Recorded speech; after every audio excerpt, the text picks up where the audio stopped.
आता आपण कापसाच्या विविध जातींची निवड याबद्दल माहिती पाहूया. कापूस सुद्धा आपलं सगळ्यात महत्त्वाचं दुसऱ्या नंबरचं महत्त्वाचं पीक आहे. कापसाचं उत्पादन कशावर अवलंबून असतं? एकरी झाडाची संख्या. एकरी झाडं किती बसले तुमचे याच्यावर कापसाचं उत्पादन अवलंबून असते.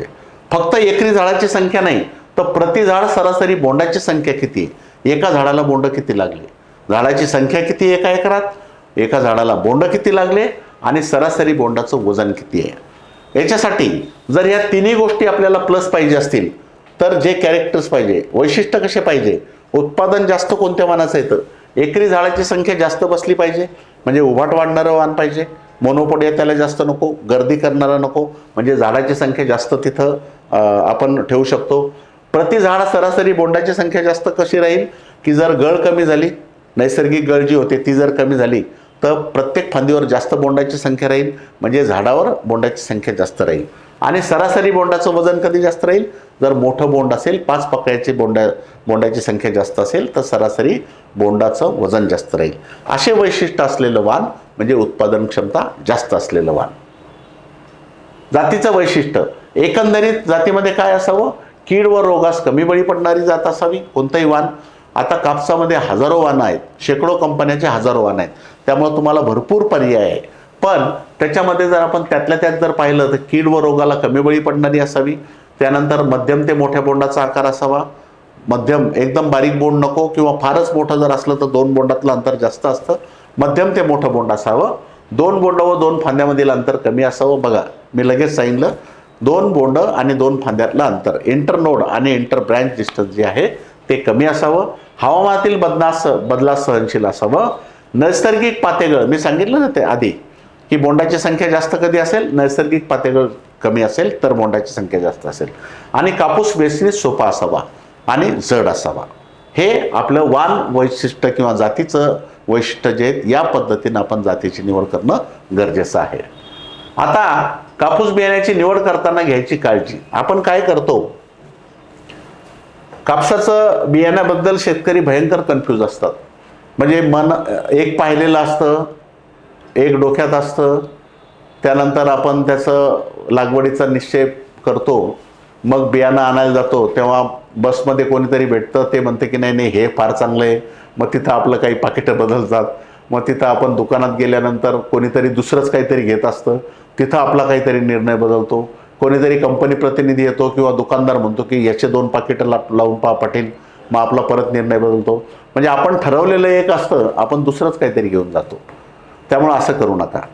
निश्चय पक्का करा, कोणतं वाण लावायचं, कोणत्या जातीची निवड करावी हे मी तुम्हाला सांगितलं. असं जात निवडा. जास्तीत जास्त क्षेत्रावर 2 किंवा 3 जातीच लावा.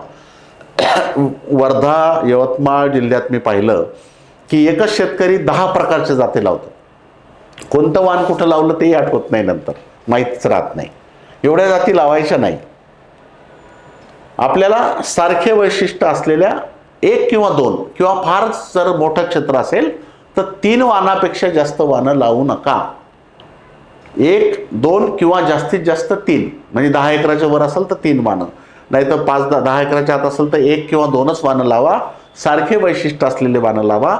नाही तर एक उशिरा येणारं एक लवकर येणारं लावलं, त्याला पाते लवकर येतील, त्याच्यावर आळी लवकर येईल, याला उशिरा येतील, याच्यावर आळी येणार नाही, याला पाण्याची गरज राहील, त्याला पाण्याची गरज राहणार नाही. त्यामुळं सारखे वैशिष्ट्य असलेले 1, 2 किंवा फार फार तर जास्त क्षेत्र असेल तर 3 वाणं लावा. सारख्या वैशिष्ट्यांच्या जाती लावाव्यात. बियाणं व खते खरेदी करण्याची यादी तयार करून ठेवा.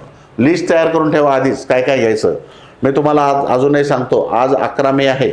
1 महिन्याच्या आत तुम्हाला सगळं हे खरेदी करायचं आहे. 1 महिन्यावर मान्सून आला आहे. आपल्याला कोणतं बियाणं घ्यायचं, लिस्ट त्याची पाहिजे तयार. त्याला खत कोणतं घ्यायचं ते उपलब्ध आहे का, नसेल तर मग कोणतं त्याला पर्याय घ्यायचं ते आपली लिस्ट तयार पाहिजे. त्यासोबत तणनाशकं कोणते घ्यायचे त्याची लिस्ट तयार पाहिजे. बीज प्रक्रियेचे औषधं कोणते घ्यायचे, हे सगळ्या 4 गोष्टी ज्या आहेत त्याची यादी तुमची तयार पाहिजे. म्हणजे वेळेवर नाही तर तुमचं ही लिस्ट तयार नसेल तर, म्हणजे आपण सगळ्यात महत्त्वाचं बघा, व्यापारी किंवा कुठलाही माणूस, कुठलीही व्यक्ती, त्याला काय करायचं त्याचं सगळं प्लॅनिंग तयार असतं. शेतकरी समाजातला एक असा घटक आहे की तो सगळं वेळेवर किंवा दुसऱ्याच्या सांगण्यावरून वेळेवर ठरवतो. तर आपल्याला नेमकं काय करायचं त्याची पूर्ण यादी तयार करून ठेवा. वेळेवर कन्फ्यूज होऊ नका. काही विक्रेते काय करतात, त्याला जर शेतकऱ्याला कन्व्हिन्स होत नसेल, म्हणजे त्याचं सांगणं पटत नसेल शेतकऱ्याला, तर ते कन्फ्यूज करून टाक. तू पाय भाव, तो या भरोशावर लाव, तू पहा भाव ते त्याचे रिझल्ट चांगले आहे का नाही ते मी नाही सांगू शकत, असं म्हणलं की शेतकरी घाबरतात, कन्फ्यूज होतात. त्यामुळे सगळा विचार करून आधीच या सगळ्या गोष्टीची लिस्ट तयार करा. कपाशीच्या जातींमध्ये आपण बहुप्रतीक्षित बऱ्याच वर्षापासून आपण ज्याची वाट पाहत होतो, तुम्हाला माहीत आहे मागच्या 10 वर्षापासून कापसावर संशोधन चालू आहे. आपण यावर्षी त्याचं फलं आपल्याला मिळतंय आणि ते वाण छावा, बूस्टर छावा हे वाण आपण यावर्षी बाजारात उपलब्ध करत आहे. हे वाण अनेक वर्षाच्या प्रतीक्षेनंतर येतं आहे आणि छावा नाव छावा प्रमाणच आहे. छावा म्हणजे इतर त्याच्यासारखं कोणतंही नाही, सर्वोत्कृष्ट आहे, त्यामुळे त्याला आपण छावा नाव देऊ शकलो. 2001 BGCH 2001 छावा हे वाण अनेक वर्षाच्या प्रतीक्षेनंतर बाजारात आणलंय. याचे वैशिष्ट्य काय आहेत? मोठं वजनदार बोंड, 5 पाकळ्याचे बोंड, वेचणीत सोपं. बोंडाचा आकार मोठा आहे, 5 पाकळ्याचे बोंड आहे, वजनदार आहे, त्यामुळे वेचणीत सोपे आणि वजनदार बोंड असल्यामुळं उत्पादनात सरस आहे. मोठे वजनदार 5 पाकळ्याचे बोंड, 5 पाकळ्यांची बोंडे, प्रतिफांदी जास्त बोंडे व नैसर्गिक गळ कमी, त्यामुळं अधिक उत्पादन. मी यापूर्वी सांगितलं तेव्हा मला छावा हे वाण नसताना सुद्धा मी ते मुद्दे सांगत होतो. झाडाची संख्या जास्त असावी, प्रतिफांदी बोंडाची संख्या जास्त असावी, बोंडाचं वजन जास्त असावं. आता पहा, इथं बोंडाचं वजन जास्त आहे, इथं नैसर्गिक गळ कमी असल्यामुळं बोंडाची संख्या प्रतिफांदी म्हणजे प्रतिझाड जास्त आहे. दोन्ही गोष्टी आपल्याला उत्पादन वाढीसाठी महत्त्वाच्या आहे. तिसरं, मध्यम कालावधी कोरडवाहू भागातील दोन्हीचं उपयुक्त. उभाट मोकळं झाड, त्यामुळं रसशोषक कीड व फवारणीचा खर्च कमी आणि उभाट आणि मोकळं झाड असल्यामुळं एकरी झाडाची संख्या जास्त. आपल्याला कापसाचं उत्पादन वाढण्यासाठी एकरी झाडाची संख्या जास्त पाहिजे. या वाणामध्ये एकरी झाडाची संख्या वाढवू शकता तुम्ही, कारण उभाट वाढणारं झाड आहे, मोनोपोडिया त्याला कमी आहेत. त्यानंतर प्रतिफांदी जास्त बोंड पाहिजे, ती कधी राहतील? नैसर्गिक गळ कमी झाली तर. या वाणात नैसर्गिक गळ कमी आहे. त्यानंतर बोंडाचं वजन जास्त पाहिजे, याचं बोंड 5 पाकळ्याचं वजनदार बोंड आहे, त्यामुळं बोंडाचं वजन सुद्धा जास्त आहे. म्हणजे उत्पादन वाढीसाठी ज्या महत्त्वाच्या गोष्टी आहेत त्या सगळ्या या वाणात ठाचून भरलेल्या आहे. त्यामुळं छावासारखं दुसरं कुठलंही नाही. त्यामुळे उत्पादन क्षमता खूप चांगली आहे. रस शोषण करणाऱ्या किडी कमी बळी पडतंय, त्यामुळं फवारणीचा खर्च सुद्धा कमी आहे. मध्यम कालावधीचं, लवकर ते मध्यम, हे उशिरा येणाऱ्या वाणात नाहीये, लवकर ते मध्यम येणाऱ्या वाणामध्ये आहे. मागच्या वर्षी बऱ्याच शेतकऱ्यांनी त्याच्यावर उपटून हरभरं पेरलं, त्याला तुमचा गहू पेरला, म्हणजे दुसरं पीक जरी तुमच्याकडे सिंचनाची व्यवस्था असेल तर तुम्ही त्याच्यावर घेऊ शकता. लवकर ते मध्यम येणाऱ्या कालावधीचं हे वाण आहे. त्यामुळे मी असं शेतकऱ्यांना आव्हान करेल की आपण या वाणाचं, आपण जर मिळालं तर नक्की या वाणाची निवड करा. नाही सगळ्या क्षेत्रात तर कमीत कमी 25-30% क्षेत्रात किंवा अर्ध्या क्षेत्रात हे वाण लावून पहा. तुम्हाला निश्चित इतर सगळ्या वाणांपेक्षा या वाणाचं उत्पादन क्षमता जास्त मिळेल. मी तुम्हाला सगळ्यांना आव्हान करतो की जर मिळालं, याचं सुद्धा बियाणं फारसं नाही आहे, जर मिळालं तर हे नक्की वाण घ्या. बूस्टर छावा जे आहे किंवा 2001, त्याचा नंबर 2001 आहे. तर हे वाण तुम्हाला अत्यंत चांगलं उत्पादन देणारं, कीड रोगाला कमी बळी पडणारं, ओपन आणि मध्यम कालावधीचं वाण आहे. हे जर तुम्हाला मिळालं तर आपण नक्की घ्या. आणि इतर वाणंसुद्धा बाजारात आहे. इतर वाणामध्ये नुजुडू सीडचं सिरी, अर्मिता, आद्या, विजेता, नवनीत, बन्नी मल्लिका, भक्ती, राजा, बलवान मल्लिका असे जवळपास 10-12 व्हरायटी आहेत. त्यानंतर अजित सीडमध्ये ACH5 आहे, 199, 155, 1155, 105 असे अनेक वाणं अजित सीडचे सुद्धा आहेत.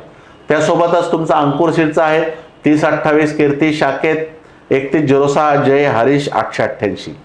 त्यानंतर मैकोमध्ये जंगी आहे, हाय स्पीड आहे, 7351 गोल्ड आहे, धनदेव प्लस आहे, बाहुबली आहे. असे अनेक वाणं, अनेक पर्याय आपल्याजवळ, तुम्हाला पाहिजे तेवढे पर्याय आहेत. राशीमध्ये तुमचा अमेक्स आहे, 7799 आहे, 6599 आहे, स्विफ्ट कीर्ती आहे, निओ आहे, मॅजिक आहे. राशीचं सुद्धा खूप चांगले वाणं आहेत. कावेरीमध्ये 144 आहे, 36 आहे, मनीमेकर, जादू, ATM, जादू गोल्ड, बंपर, KCH 172 आणि 111 असे वाणं कावेरीमध्ये सुद्धा आहे. प्रभातमध्ये 205, 888, सुपरपॉट 125, 2171. नाथमध्ये NBC 10, राणा, जम्बो, संकेत 111. मी तुम्हाला सांगितलं की कापसामध्ये शेकडो कंपन्या आणि हजारो वाणं आहेत. त्यामुळे तुम्हाला इतर कशाची निवड करायची, US 7067, 4715, 4708, तुलसीचं कबड्डी, धडस, रेम्बो आणि पंगा आणि प्रवर्धनचं रेवनत आणि एक्स असे अनेक कंपन्याचे अनेक वाणं आपल्याला पर्याय म्हणून मिळू शकतात.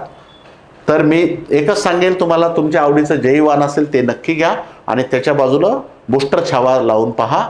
तुम्हाला पुढच्या वर्षी नक्कीच तुम्ही बूस्टर छावाचं क्षेत्र वाढवाल, इतर वाणांचं कमी कराल. एवढा कॉन्फिडन्स, एवढा आत्मविश्वास मला त्या वाणावर आहे, कारण त्या वाणाचे वैशिष्ट्य इतरांपेक्षा फार वेगळे आहेत. तर हे सगळं कुठलंही तुम्ही यातलं तुम्ही निवड करू शकता. या वाणांचं वैशिष्ट्य माझ्यापेक्षाही तुम्हाला चांगले माहीत आहे. त्यामुळं इतर वाणांच्या तुलनेत तुम्हाला बूस्टर छावा जर लावलं तर त्याचे सुद्धा हे दिसतील, रिझल्ट दिसतील.